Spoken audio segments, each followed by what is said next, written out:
Okay, so to graph a quadratic,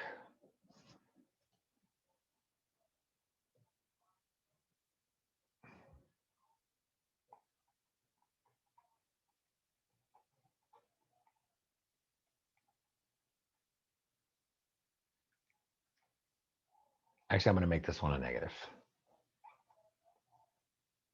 So actually, this is going to be negative x squared.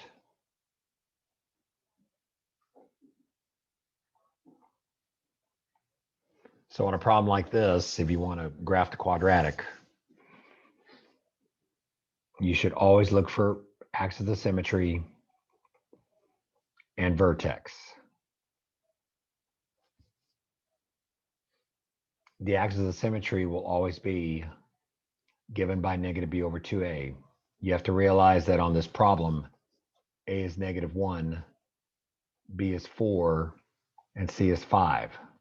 And that comes from the coefficients. And you need to be marking the coefficients every time you work this. So the axis, which is x equals negative b equals 2a, would be x equals negative of 4 over 2 times -1. That's going to lead to positive 2. Now to get the vertex, or to get the point on the graph that's on the axis, it's going to be y equals, and then you have to plug the 2 in. So that's the negative, it's going to become negative of 2 squared times 2 plus 5. Now, because that's a negative of 2 squared, that stays -4. A lot of folks struggle with that. You need to read this very carefully. This is going to become 13 minus 4, which is 9. So what you know about the graph is that the vertex can be found at 2 and at 9. Now you can also find the y-intercept, and the y-intercept will always be f of 0. And the y-intercept will also always be the last number if you're in this form.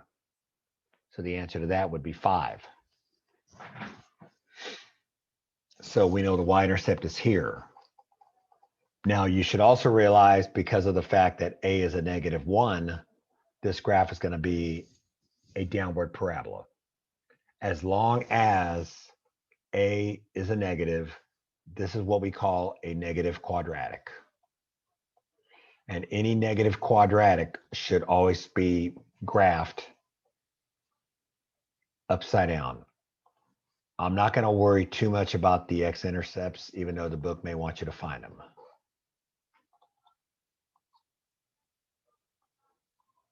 So that's going to be, my graph's not very pretty, but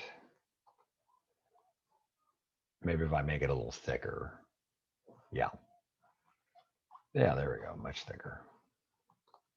So that would be the graph with the axis of symmetry at x equals 2. And I'm going to upload this for several classes.